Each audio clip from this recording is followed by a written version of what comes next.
A convidada de hoje do Filme Falado é uma diretora carioca que fez grandes produções como Meu Passado Me Condena, Ponte Aérea, Depois a Louca Sou Eu. Dirigiu também episódios de séries como A Coisa Mais Linda.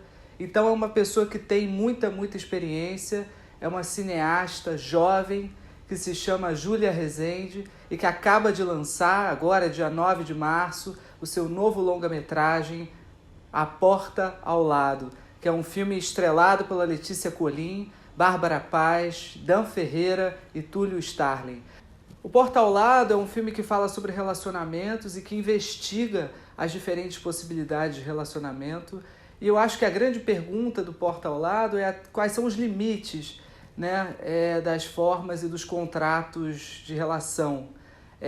Será que o poliamor, será que as relações abertas, será que a relação fechada, monogâmica, será que cada um desses modelos dão conta dos desejos que cada um tem e busca numa relação? Eu acho que essa é a grande pergunta do filme, e a Júlia, ao mesmo tempo, faz um filme íntimo que fecha na vida desses dois casais que acabam se misturando e se relacionando um com o outro. E é bem interessante também como ela constrói esse universo de tensão. Aqui nessa conversa que a gente teve, a Júlia contou muito do aspecto prático do filme, não só desse filme, mas do processo de direção dela como um todo. E eu gostei de pegar o Porta ao Lado como ponto-chave da nossa conversa, porque a gente pôde também falar em contraponto às grandes produções que ela fez, né? Seja o Meu Passado Me Condena, que ela teve que filmar num transatlântico, que não era fechado para a equipe, isso ela conta aqui também. Então, todos esses desafios de como dirigir filmes em diferentes formatos, sejam grandes produções ou produções mais independentes, autorais, como é o caso do Porta ao Lado, a Júlia é uma profissional que tem muito a dizer e que disse aqui nessa conversa como é ter essa larga experiência dirigindo filmes e séries de diferentes formatos. Vamos conferir como foi a conversa? Obrigado, Júlia, por ter aceitado o convite para conversar comigo. É um Ah, prazer obrigada estar a você. falando do teu processo. Eu estou super curioso para saber mais, assim. Obrigada pelo convite para estar aqui junto, pensando cinema, sempre muito bom. Legal, E minha primeira pergunta é principalmente do teu início, assim. Eu acho legal mencionar um pouco dos teus curtas, né? Você fez o Elk, por exemplo, né? Nesta Data Querida, com a Inês Viana. Eu queria muito se você puder comentar um pouco sobre qual foi a importância desses trabalhos, né? Para a tua linguagem, para o teu cinema. Sim, eu comecei ali com 16 anos, assim, eu tinha uma turma de amigos curta-metragistas e a gente começou a filmar muito junto, bem numa de se revezar nas funções, sabe? Eu fiz direção de arte no filme de um, produção no filme do outro, aí eu dirigi o meu, a gente ia se revezando e foi uma época de muito aprendizado, assim, filmes naturalmente muito amadores, mas de muita experimentação e aprendizado. E aí, passados uns 3 anos, eu acho, em 2006, eu dirigi um curta sobre a Elke Maravilha, chamado Elke, que é um documentário bem intimista, assim, né, onde a gente se propôs a entrar na casa dela, nessa intimidade, e era uma reflexão sobre a imagem, né, assim, era a Elke Maravilha uma personagem ou a expressão daquela mulher, de como ela se enxergava e queria se colocar no mundo, né? Então o filme nasceu um pouco dessa indagação, assim, e foi uma experiência linda, porque a Elke foi de uma generosidade comigo, eu ali uma menina com 20 anos, e ela foi muito aberta, é, me colocou dentro da casa dela e me falou da vida e da visão de mundo dela, assim, foi uma experiência muito que eu tenho muito carinho. E você, como é que, né? Porque no documentário é muito importante essa questão da proximidade com a pessoa, né? Com a personagem, com a figura que você está ali mostrando. E aí, como é que foi esse convívio, né? Como é que foi essa construção de confiança também? Me interessa, assim, saber muito dessa parte, assim. Como você fez isso, É, né? sim, a gente se conheceu quando eu era assistente de direção no Zuzu Angel, a Elke era atriz do filme, E eu fiquei muito encantada por ela, assim, por aquela figura meio mítica mesmo que ela era, né? E a gente foi se aproximando, eu comecei a frequentar a casa dela, a gente começou a conversar muito. E como eu falei, assim, ela foi muito generosa na forma como ela se abriu e me recebeu, sabe?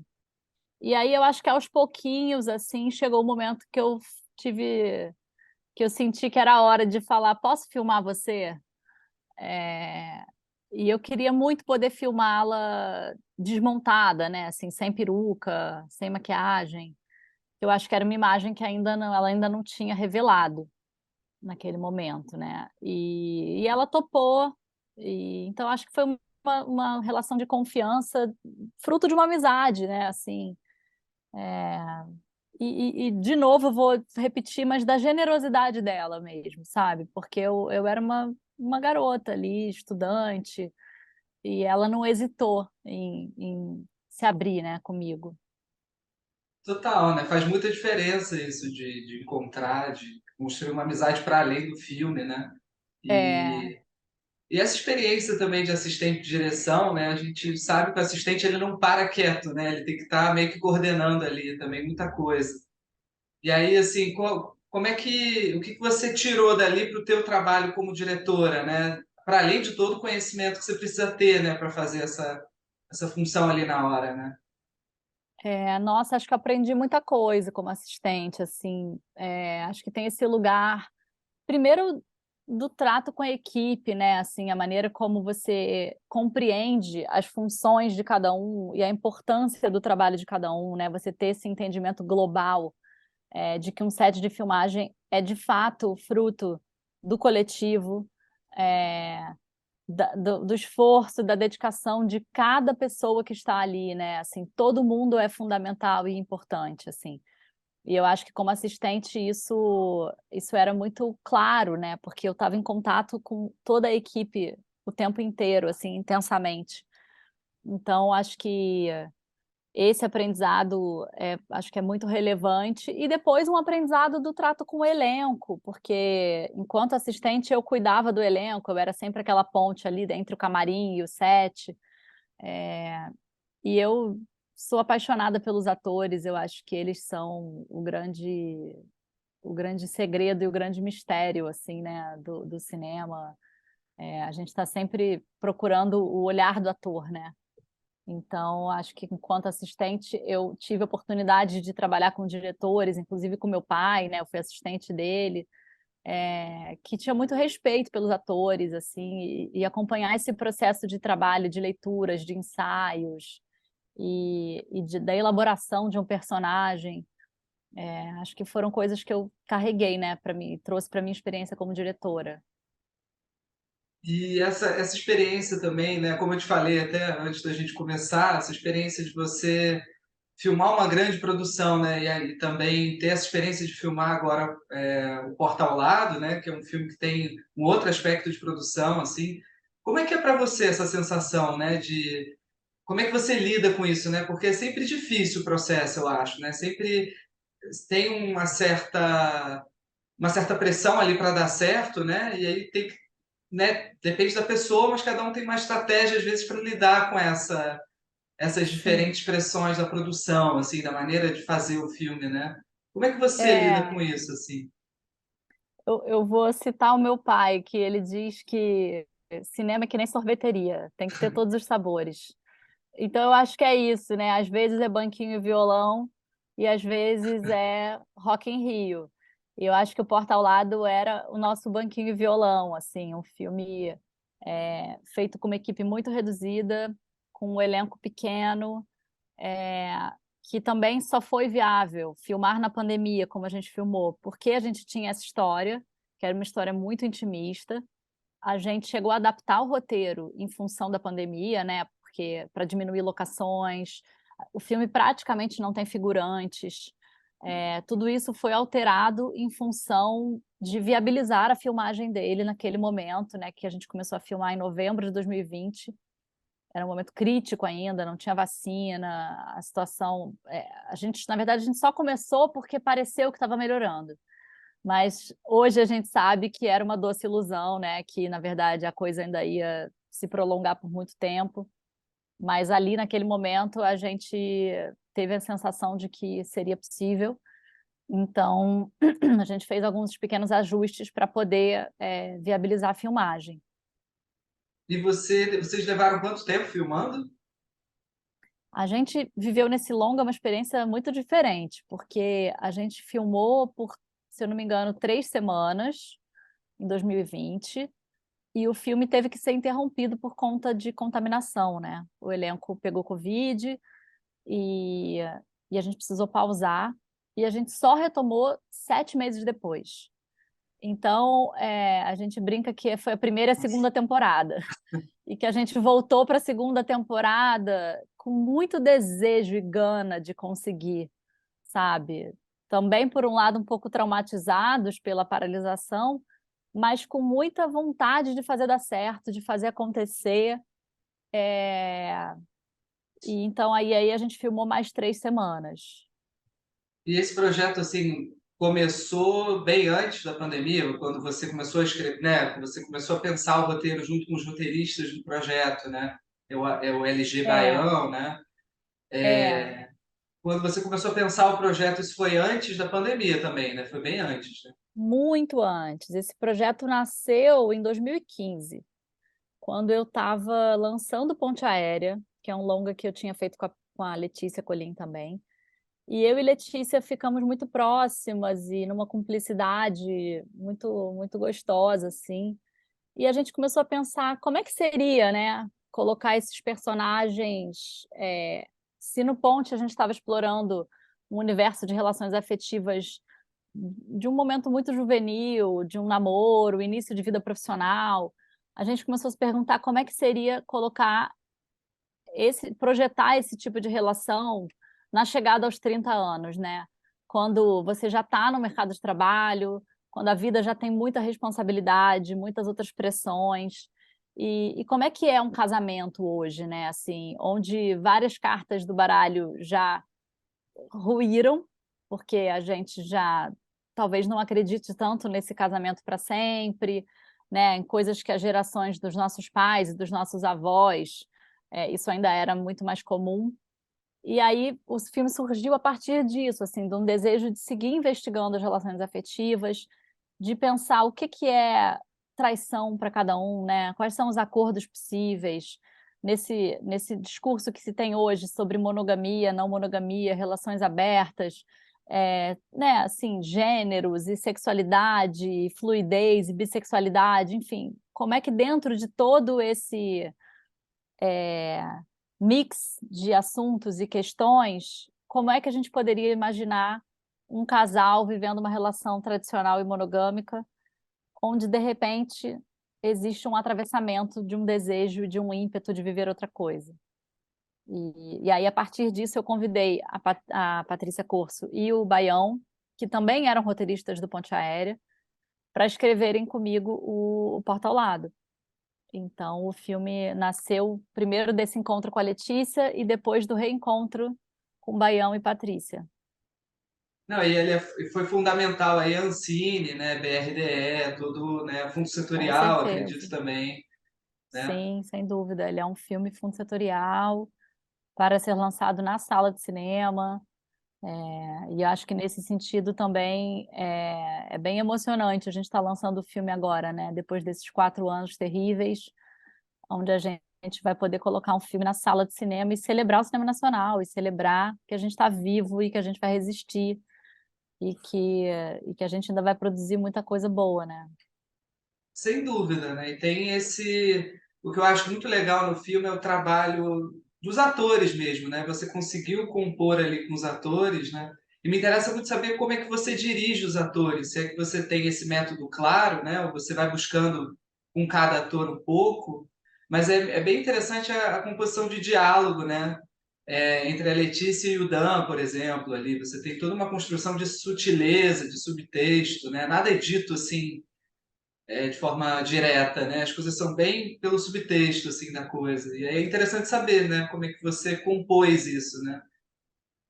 Eu acho que esse filme ele é um filme de silêncios e de acontecimentos interiores, né?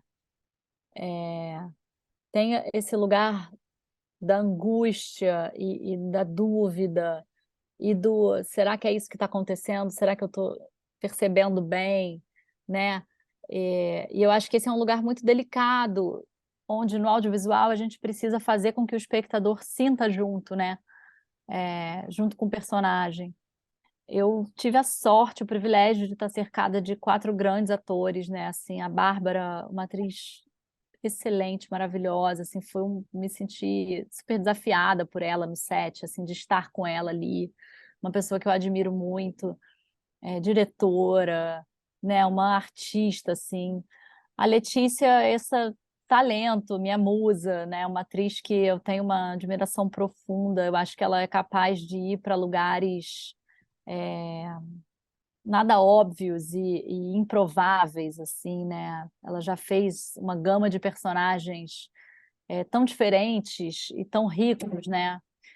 E o Dan e o Túlio, dois grandes atores, assim, a gente se conheceu nesse projeto e foi muito bom trabalhar com eles e dirigi-los e criar junto, sabe? Eu acho que o processo que me interessa é um processo de troca e de construção coletiva. Eu acho que não faz sentido eu chegar com uma coisa pronta e dizer, vocês então executem assim, a câmera vai ser assim, a música vai ser assim, e o ator vai ser assim. Eu acho que não. Eu acho que o bacana é justamente encontrar o que cada um tem de melhor para oferecer, e a gente poder somar, sabe? A gente poder se fortalecer, um trazer informações para o outro, ideias para o outro. Eu acho que isso é o que torna, o cinema tão interessante, né? E você fez leitura com eles, assim, do roteiro? Você... Fiz bastante. A gente fazia leituras de mesa. No primeiro momento foi tudo virtual, né? Porque a gente não podia se encontrar. Mas a gente fez bastante leitura. Nessas leituras a gente vai amaciando o roteiro, né? Colocando também o texto na embocadura de cada personagem, de cada ator. E depois de um tempo partimos para os ensaios presenciais e aí, né, esse filme tinha muita cena de intimidade, então também a gente marcou essas cenas de intimidade para que todo mundo soubesse o que ia acontecer e todo mundo tivesse confortável, né? Então a gente foi ali um pouco decupando essas cenas. Esse apartamento, que é um certo personagem do filme, a gente também teve um ensaio lá, já com o fotógrafo, né, o Dante, com câmera, para que a gente pudesse justamente já abrir câmera ali e entender essa mise-en-scène, entender essa movimentação. Então, tudo isso acho que foi contribuindo para o processo, sabe? Não, e é legal como tem uma fluidez, né, do espaço também, assim, que vocês aproveitam o espaço, jogam, né, com a questão do A espaço. gente teve essa sorte de encontrar essa locação incrível, né, de dois apartamentos realmente colados um no outro. Foi uma busca grande por essa locação e a gente achou esse assim e foi espetacular porque estava tudo ali, né?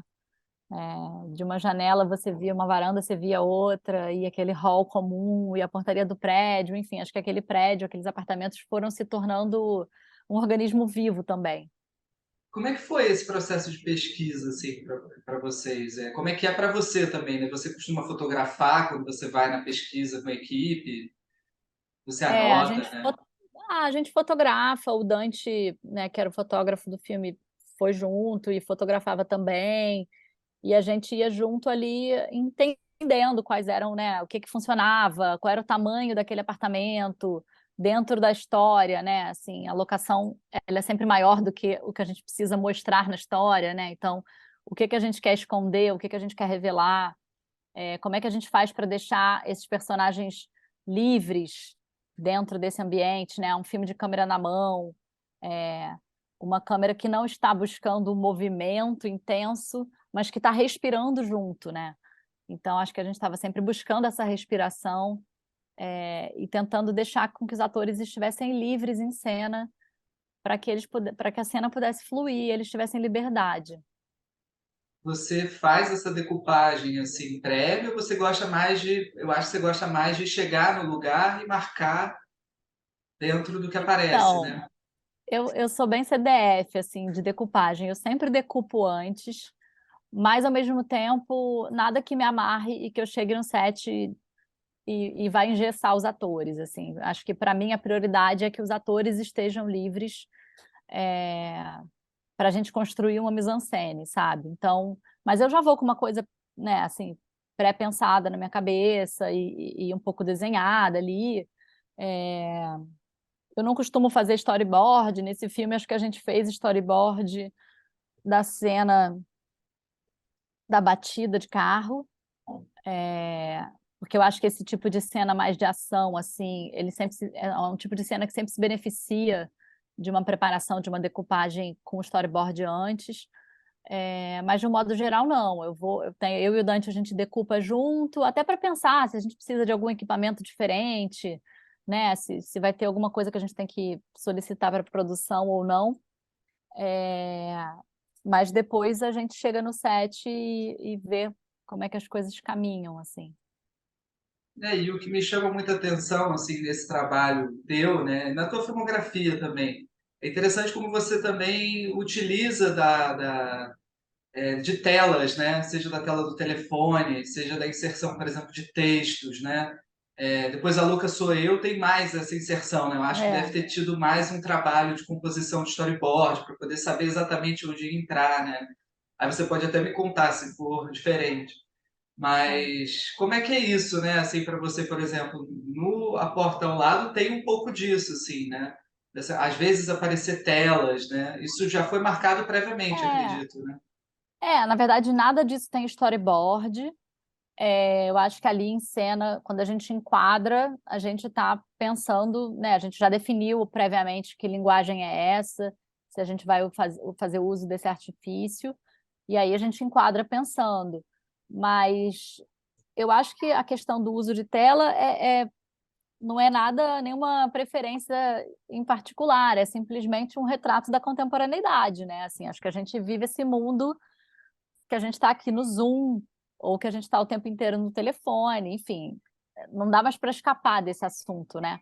Então, eu acho que o melhor é trazer isso para dentro da nossa narrativa e fazer uma linguagem que dê conta de, de, de mostrar isso e de fazer o espectador sentir o que o personagem está ali sentindo, né? Eu acho que no Porta a gente faz uso de tela, sobretudo no final ali, né? Mas enfim, é isso, assim, é um universo é em função da narrativa. Sempre, né? Não, eu acho que, por exemplo, É. depois a Louca Sou Eu é muito legal essa composição, né? Dá um dinamismo também, No né? Louca já é mais pop, né? Porque o Louca É, é um filme por essência pop, assim, onde tem uma mistura, tem animação, tem uma mistura de várias coisas e de vários artifícios narrativos que cabiam muito bem para entrar para esse tipo de entrada de pop-up, de tela e tudo mais, né?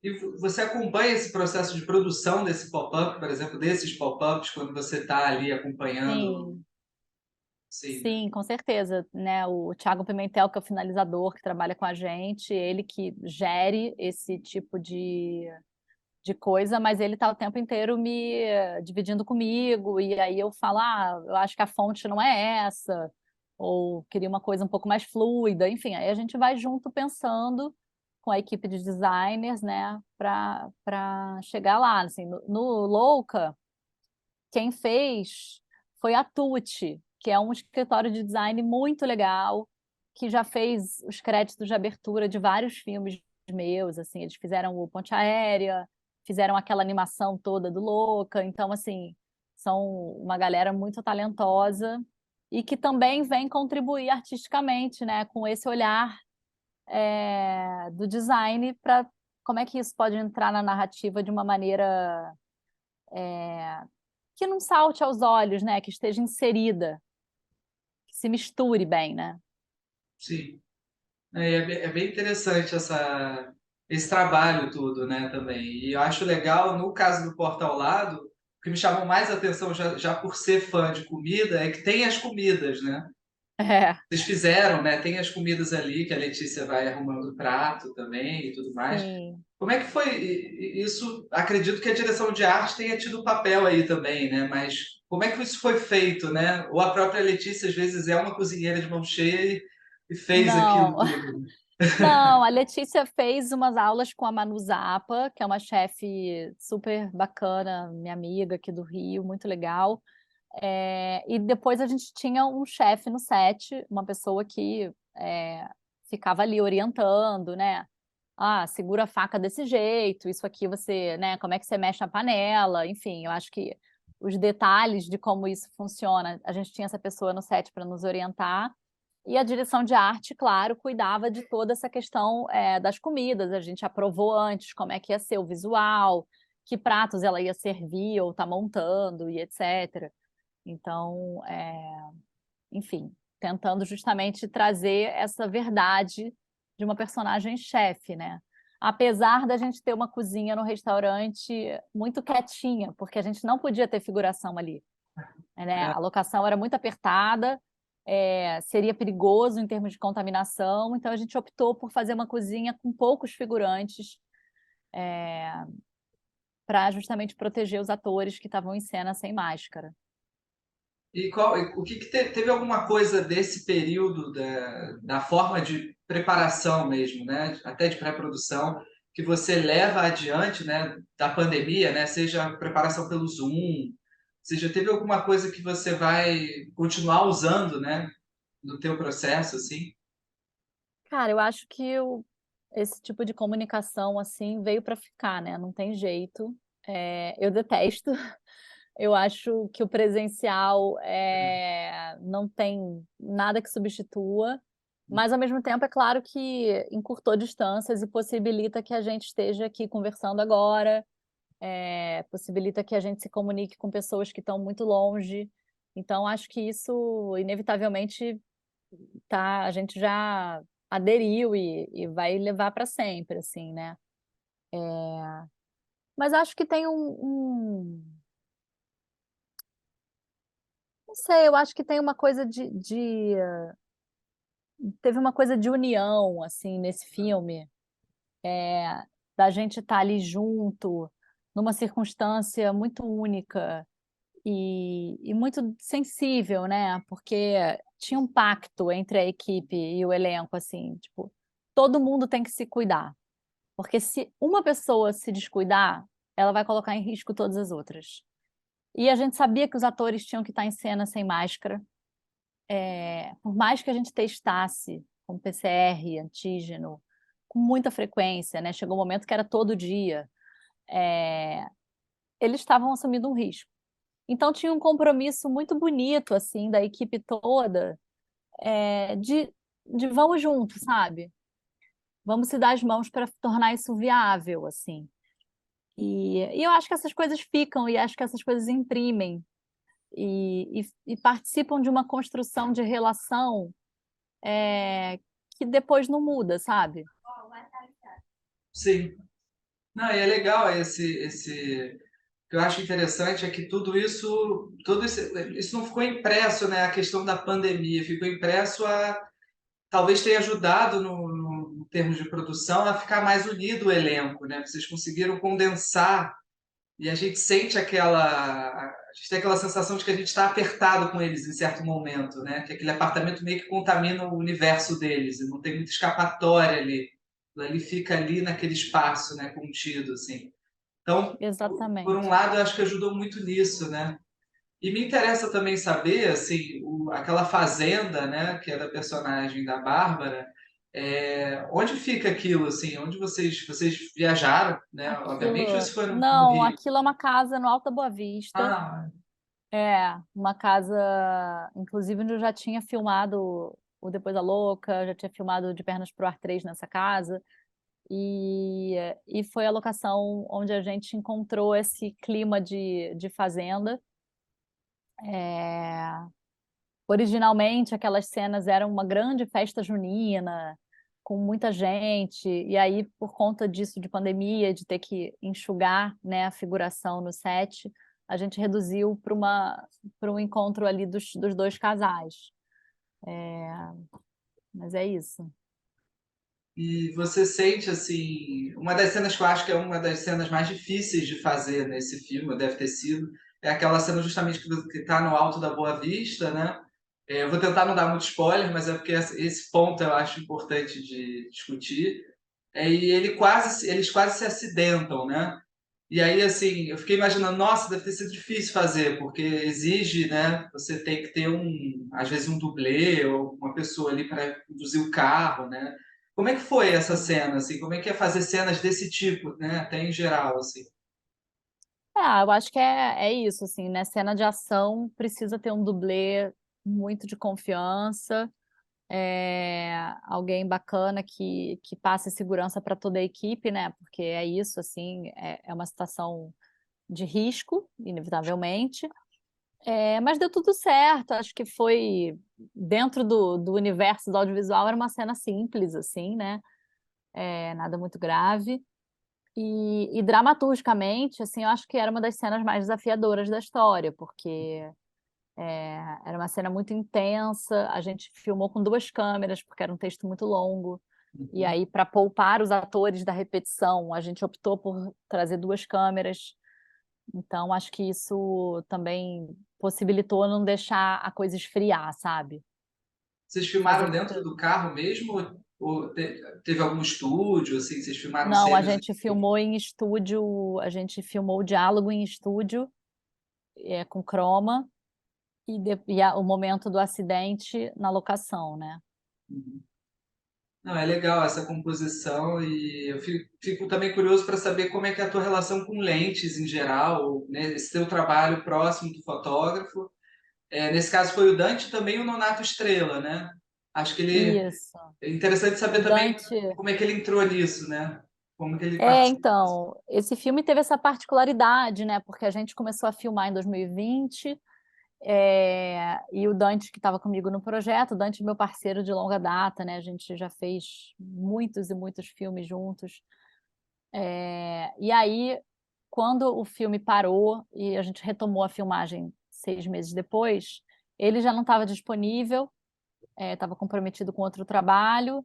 E aí entrou o Nonato, que é um grande amigo, talentosíssimo, maravilhoso, que deu continuidade, né, ao trabalho que a gente já tinha começado. E então os dois assinam a fotografia, o que é um luxo, porque dois grandes fotógrafos maravilhosos. Eu acho que esse filme, o que a gente estava buscando eram lentes mais teladas, assim, né? A gente não tem nunca planos muito abertos. Mesmo quando a gente abre o plano, em geral, a gente está com lentes mais teladas. E, e acho que justamente tentando alcançar essa intimidade e às vezes, né, planos mais fechados, planos de detalhes, assim, chegando no olho do ator, né, na boca do ator. Tinha uma questão em particular que eram as cenas de intimidade, né? O filme é um filme com muitas cenas de sexo, de nudez, e a gente também queria encontrar uma maneira de filmar isso é, com naturalidade, com verdade nas cenas, né? Assim, acho que essa é sempre uma busca por, por representar as cenas de sexo de uma maneira menos impostada, menos artificial do que eu acho que elas têm sido, de como elas têm sido representadas, né, assim, no cinema recentemente.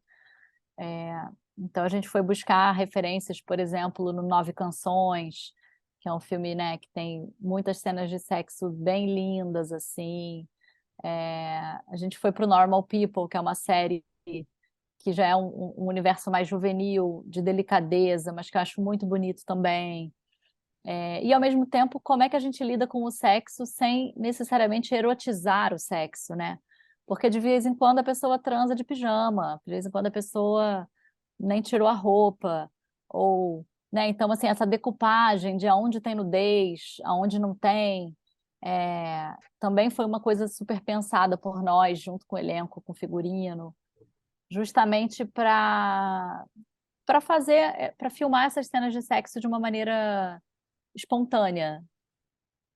Eu ia perguntar justamente sobre isso, assim, porque eu já conversei sobre esse assunto também com a Laís Bodansky, com a Marcela Lorde, e é um tema que eu acho extremamente importante, né? Tem tudo a ver com a estética, com a mise-en-scène, né? Com como construir uma forma diferente de se representar também na tela, né? É legal ouvir Sim, isso de você, assim, também, porque isso também envolve o trabalho com o ator, né? Ter esse claro. diálogo, né, com os atores, né? Mas acho que essa relação de confiança é fundamental, né? E, e acho que, enfim, tudo tem que ser acordado entre todos, né? Para que todo mundo esteja confortável e à vontade com o que está sendo feito ali, sabe? E esse trabalho de som também, que eu acho que é interessante comentar dos teus filmes, assim, como é que você faz, como é que você trabalha e pensa o som, né, nas suas cenas, na maneira de filmar. Eu acho que o som também ele é fundamental, né? Se eu fico pensando assim depois a Louca Sou Eu, acho que o som ali tem um trabalho até no tom de comédia, seja também Sim. na fluidez da narrativa, né? Nesse filme, então, nem se fala, a falta de som em determinados momentos é crucial também, né? É, eu acho que cada vez mais o som, ele é um elemento narrativo, né? A gente tem que fazer uso dele, assim, depois a louca sou eu sentei com o editor de som antes de começar a filmar. No roteiro, eu levei o roteiro para ele e falei, olha, esse filme é um filme de som. Eu preciso que a gente encontre uma linguagem sonora que converse com o que a gente vai estar fazendo, construindo na imagem, mas que vai ser fundamental. E eu acho que de fato foi, assim, né? O Berna Cepas, que é o músico que compôs a trilha, fez uma trilha linda. Repetimos aqui a parceria no Porta ao Lado. E, de novo, é um trabalho de som, de mixagem, né? De isso, assim, aonde que às vezes é silêncio, às vezes, né? O quanto a gente queria, em muitos momentos, isolar esse apartamento do mundo, né? A gente então fez assim, não vamos ficar no realismo de tem carro passando lá fora, o trânsito, a moto. Não, vamos fazer uma certa bolha sonora nesse ambiente, né? Porque isso também revela como esses personagens estão se sentindo, como essa mulher está se sentindo, né? Ali meio aprisionada naquele apartamento, naquele casamento. Então acho que o som traz uma contribuição grande. O A Porta ao Lado é mais intimista, né? Depois a Louca já até nas lentes, né? São grandes angulares, assim, mesmo que se aproxime, são grandes angulares. Então o som é um pouco Isso. mais expansivo também, né? Porque tem É. essa. O Depois a Louca Sou Eu é um filme de distorções, né? É, Sonoras e visuais, assim, né? É isso, é o close de grande angular, é a câmera que estava sempre aqui, ó. É um filme de hipérbole. E o Porta ao Lado, ao contrário, né? Eu acho que ele é um filme todo mais é, sutil nesse aspecto. e você tem isso, né, também na tua filmografia, que é conseguir fazer projetos tão diferentes, assim, né? Você consegue trabalhar muito bem a comédia, mas você também consegue ir para um filme como A Porta ao Lado, que lida com uma certa intimidade, um silêncio, né? Até um certo suspense, em certa medida. E aí, como é que, né, a sua forma de trabalhar muda de um projeto para o outro quando muda o tipo de projeto, né? Gênero do projeto? Eu acho que cada gênero imprime desafios diferentes, assim, né? E por isso eu tenho interesse em filmar gêneros diversos, porque eu acho que a cada experiência eu estou aprendendo uma forma nova de filmar, estou me desafiando a, né, investigar um novo tipo de linguagem, um novo tipo de técnica, né? Que equipamento eu vou usar para filmar esse filme? Por exemplo, na Porta ao Lado, a gente usou lente anamórfica, né? Então, assim, tem uma distorção ali do fundo, uma falta de foco que traz esses personagens mais para perto. É, Agora, fazendo Todo Dia, Mesma Noite, né, a série para Netflix, já é um outro universo de linguagem, onde a gente tinha um incêndio, onde a gente tinha cenas de correria, de multidão. Então, eu acho que cada gênero e cada história, o bacana é justamente quando proporciona esse desafio. né? Porque senão é só uma repetição de uma fórmula, de alguma coisa que você já sabe fazer. E, e eu adoro a comédia, eu acho que o humor é uma ferramenta muito sofisticada de reflexão, né? Assim, ela permite com que a gente aborde assuntos tabus, com que a gente chegue nas pessoas numa comunicação muito direta, né? Ele é um canal de linha reta com quem está assistindo, assim, porque a pessoa ou reage ou não reage, né? Ou você dá uma risada e aí é irracional, ou você não dá. Então, eu tenho muito prazer e acho os comediantes, acho que são atores muito vigorosos e inteligentes, né? Assim, autores, né? Em geral, são atores-autores, o que também é muito legal. É difícil fazer comédia, eu acho que é um dos gêneros mais difíceis, assim. Ele tem que ter um domínio de tempo, né? Um domínio de espaço, assim, né? É, tem uma matemática própria. O meu passado me condena mesmo, tem todo. Eu fico impressionado com toda a logística mesmo de fazer uma cena. E o domínio que o Fábio tem, a Mia também tem, de ter esse timing, né? Assim, e né? Acho que seria legal até se você puder falar um pouco também desse processo com o meu passado me condena, assim, né? De seja filmando, já filmar num transatlântico, um cruzeiro já é algo difícil, assim, né? Já exige já um lugar diferente, né? Se você puder falar como foi esse processo também de filmar nessa estrutura, né? Diferente também, de viajar, né? Você ir viajando com o filme deve ser também uma outra experiência, né? O meu passado foi uma experiência única, assim, acho que para todo mundo que estava lá, né, da equipe. A gente entrou no navio com 5.000 pessoas Nossa. e éramos uma equipe pequena de 30 e poucas pessoas. Foi uma experiência muito única de estar num navio com tanta gente e a gente não tinha muito controle, né, sobre as coisas, assim. Então, tinha que ter um jogo de cintura grande para ir se adaptando e tal. Fora essa experiência de filmar fora, né, do país, assim, um navio que ia parando em várias cidades, e aí a gente filmou em Casablanca, filmamos na Itália. Então também foi uma experiência muito bacana, porque inesperada e diferente mesmo, sabe? Esse navio não foi fretado, né? Assim, ele foi um Não, navio que tinha gente fora do filme, assim, né? ele era um navio em funcionamento, 5.000 pessoas, e a gente entrou ali, nossa equipezinha, 35. Os próprios passageiros do navio eram os figurantes, toda noite a gente anunciava amanhã, filmagem na piscina às 10 da manhã. Quem quiser fazer figuração, apareça. Aí eles iam, apareciam vestidos, maquiados, todos prontos para participar das cenas. Então foi muito legal. É muito interessante isso. E o plano de filmagem, você gosta de participar da montagem do plano de filmagem, assim, e fazer essa parte de análise técnica, né? Que costuma ficar mais para assistência de direção, mas que você tendo esse domínio às vezes ajuda, né? Tem gente que não gosta tanto, mas Acho que eu participo, né? Claro que o assistente que faz, mas eu tô sempre ali do lado. E a gente vai batendo, trocando ideia e chegando num acordo, né? Porque, na verdade, é isso. É que tem que se responsabilizar por cumprir o plano de filmagem. Então, você tem que assinar embaixo, né? De que aquele plano é viável. Então, é uma troca que você tem que ter constantemente ali com a equipe de assistente de direção. sem dúvida, né? E o Portal Lado, eu acho que vale lembrar, e aí se você puder comentar um pouco também desse processo, né, do figurino, de maquiagem, assim, também. Acho que eles são importantes, né? Eles constroem também o personagem, assim. E acho que vale a pena comentar porque é um trabalho muito bem feito no filme, né? Passa uma credibilidade, assim, em relação ao universo. Tem dois universos ali, né? Assim, casais que têm dinâmicas, inclusive, diferentes de apartamento, de vida. Sim. Então, o caracterizador é o Martim Macias Trujillo, que é o nosso mexicano mais maravilhoso do mundo, com quem eu tenho tido o privilégio de trabalhar sempre.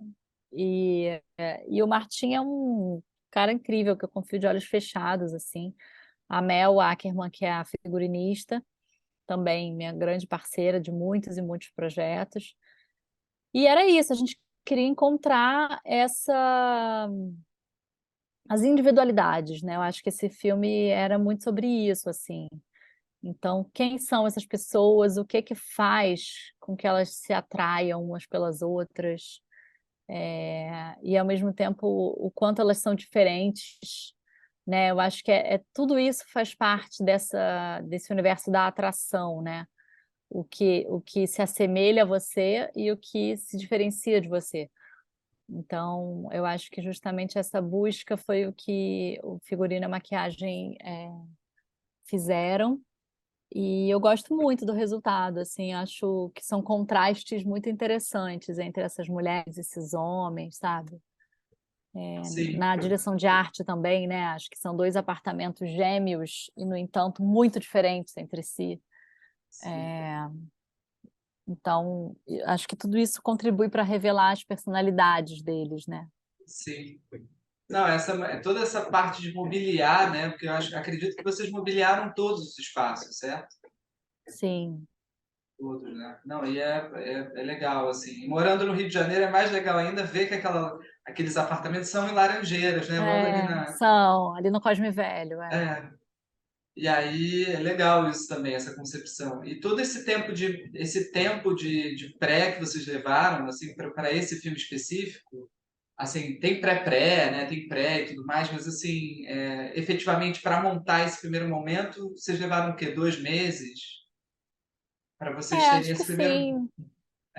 né? Geralmente isso, umas 6 semanas, né?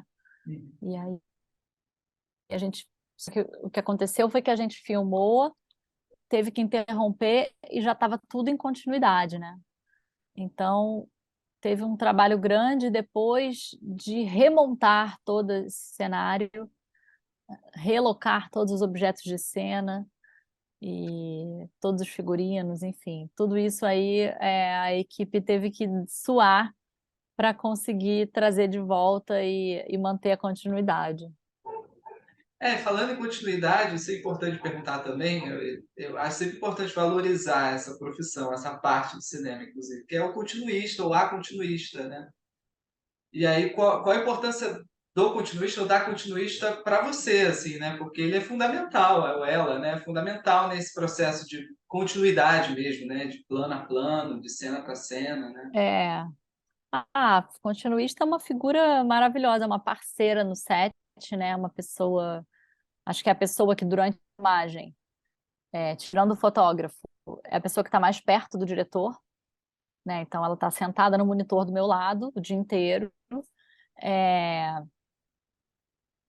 e muito além da questão do ele segurou com a mão esquerda ou com a mão direita, né? O copo de água estava aqui, eu estava aqui.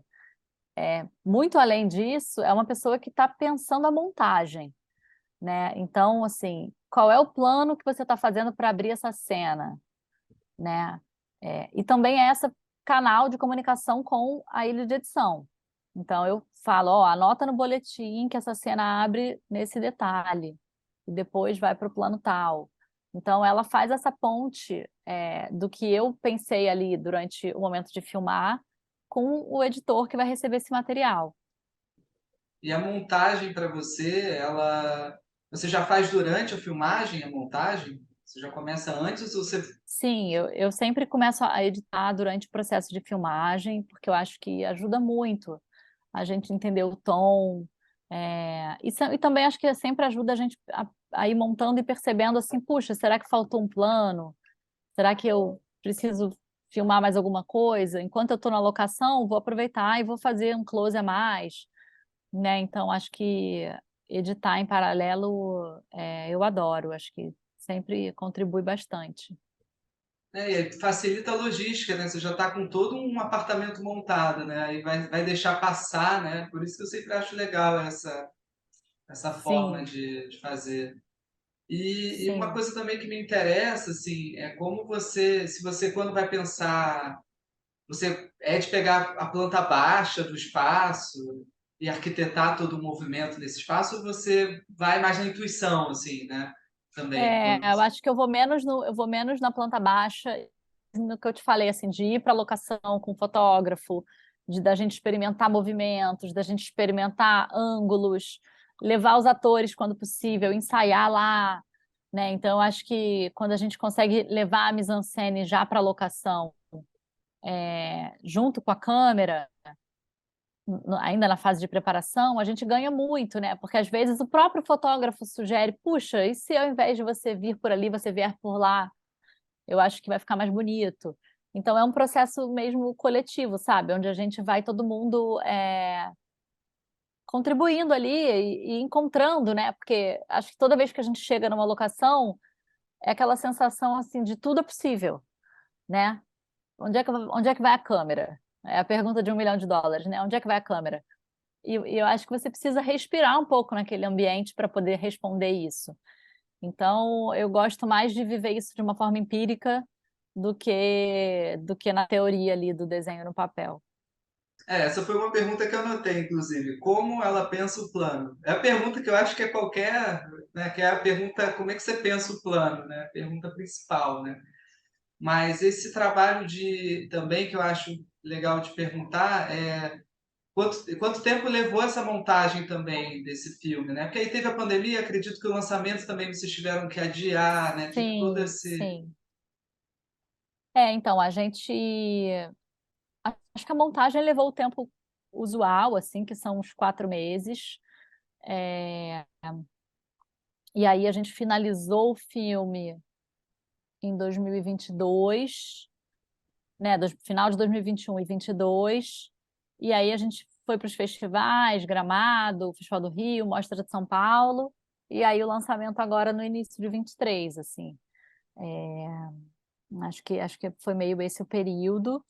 É, A montagem, o filme é editado pela Maria Rezende, minha irmã, minha parceira também de muitos projetos, então a gente também já tem uma intimidade, ela já sabe, relaciona com o material, né? E eu acho que isso corta vários caminhos, assim, porque a gente já entende uma da linguagem da outra, digamos.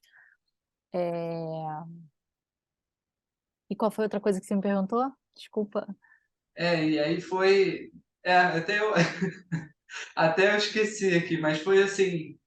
É um pouco sobre essa parte assim de lançamento, né? De montagem, quanto tempo demorou, se vocês tiveram que atrasar também um pouco por conta até da Não, pandemia. acho que sim, acho que a gente segurou o filme para lançar no momento em que a pandemia tivesse arrefecida, né? Porque acho que ano passado as salas de cinema ainda estavam. Elas seguem ainda com um movimento muito baixo em relação ao que era antes da pandemia, né? Mas acho que vem melhorando um pouquinho, assim. Então, acho que a gente também segurou um pouquinho para esperar esse momento que tivesse com ventos soprando a favor, assim. E é importante também lembrar da distribuição, né? Nesse caso do filme do A Porta ao Lado é a Manequim Filme, certo? Isso, é a Manequim. E como é que também assim, qual a importância, né? Sem contar que a Manequim, né, sendo da vitrine, é fundamental, uma empresa fundamental, que faz um trabalho ímpar. Qual foi, né, a importância dessa equipe deles, né? Que é uma equipe muito boa, né? Para Muito lançamento do boa. filme, para diálogo, né? Até nesse momento de montagem, enfim. Primeiro, eu acho que é a primeira vez que eu tenho um filme distribuído por uma mulher, né? A Silvia Cruz, assim, é um expoente da nossa distribuição, e eu acho maravilhoso o trabalho que ela faz junto com o Felipe. Acho que ter o olhar dela, né? Assim, ter o olhar de uma mulher num projeto como esse, eu acho que foi muito bom. Acho que contribuiu muito para a gente. E acho que todo o pensamento do lançamento também vem sendo feito com essa delicadeza, com essa atenção. É muito trabalho, né, para a gente chegar até aqui. Então, a gente precisa chegar nessa etapa do processo e ser, de fato, muito atencioso com o filme, assim, porque a gente está, no caso desse filme, a gente está há 8 anos sonhando com essa história, sonhando em levar essa história para as pessoas. Então não faz sentido você simplesmente jogar um filme nas salas de cinema sem ter uma preparação, sem ter um pensamento. Total, né? Faz total Hum. diferença, assim. Esse diálogo, né? Também a impressão que, né, quando você mostra o corte, aí tem pessoas que estão ali preparadas para te dar um retorno antes desse lançamento, né? Você ter um diálogo ali. E como é também para você isso? Porque você tem essa experiência também de ter, por exemplo, inserção de marcas no filme, né? De colocar, por exemplo, a Telecine aparecer uma cena do filme, né? Como é que você trabalha essa inserção de marcas ou de... Como é para você isso? Isso é pensado normalmente até antes da filmagem, óbvio, né? Para que isso encaixe na narrativa. Mas como é que você pensa isso, né? A partir de um diálogo também com as empresas, Ah, né? é, eu acho que a Telecine é uma grande parceira, né, do nosso cinema e eles, na medida do possível, colaboram muito com a viabilidade, a realização dos filmes, né, assim. Então, acho que é com prazer, assim, né, que a gente pode, de alguma maneira, entregar algo de volta é, dentro da nossa narrativa. Então, assim, acho que o importante é a gente encontrar uma maneira de fazer esse tipo de product placement, né, assim, de inserção de marca dentro da história. Como é que a gente faz para isso fluir dentro da narrativa e não ser algo estanque e externo que de repente não tem nada a ver com o que você está assistindo, né? Eu acho que o importante é justamente isso tem que vir na etapa de roteiro, para que a gente possa amarrar as coisas de uma maneira orgânica. Total, é. A gente falou muito de figurante, né? Eu acabei não perguntando isso, mas quando você vai fazer o blocking com muitos figurantes, é você mesmo que dialoga com todos eles, assim? Quando você tem muitos Não, em figurantes em geral é o cena? assistente de direção quem dirige os figurantes, né? A gente conversa, combina como é que vai ser, e aí o assistente de direção é quem vai dirigir os figurantes mesmo. Sim, legal, é. E aí, assim, a gente já está chegando ao fim, eu só vou fazer mais duas perguntas, assim. E a primeira delas é o que você tem muita vontade de dirigir ainda, né? Porque você já dirigiu um pouco um filme que tem um tom tarantinesco em algum lugar. Você já fez agora A Porta ao Lado, que já é um filme mais de intimidade, comédia, né? Tem outros gêneros que você quer explorar ainda, né? Terror, talvez. Horror. Eu adoraria dirigir um filme baseado no livro da Agatha Christie, assim, um Ah, olha. suspense policial. Mas tem com certeza muitas histórias, né? Eu acho que para além até do gênero, o que me mobiliza são as histórias, assim, é poder contar histórias relevantes e histórias que me emocionem, né? E que, e que eu acho que gerem identificação no público, que gerem reflexão, né? Eu acho que Sem é dúvida. mais sobre as histórias, assim. Eu sou muito, talvez mais do que uma cinéfila, uma leitora. Então, a narrativa é o que me interessa em primeiro lugar, sabe? Faz diferença. A história é o principal de um filme, né? Para contar algo também, né? E essa parte também de você, o que você está fazendo também, né? Agora, assim, de novo, né? Você até chegou a mencionar essa nova série pela Netflix, assim, mas e principalmente para fechar, se existe diferença para você também nesse, além do tempo, da filmagem de uma série para um filme, se você sente que tem uma diferença no seu processo, né, de direção. Sem contar que tem tempos diferentes, né? Uma série é um tempo mais acelerado, né? E tudo mais. Eu acho que é muito diferente, assim, né? Naturalmente, tudo exige o mesmo cuidado, o mesmo trabalho, responsabilidade, mas eu acho que uma série é um voo, é um voo muito longo. Assim, são muitas semanas de filmagem, é, são muitos minutos de história, né? Então, às vezes, uma série dura o tempo de 3 filmes. E você precisa que tudo sustente aquilo, né? Os personagens, os atores, tudo tem que se sustentar. Você não pode nunca deixar a peteca cair, assim. Então, acho que tem um esforço muito grande de produção, eu digo.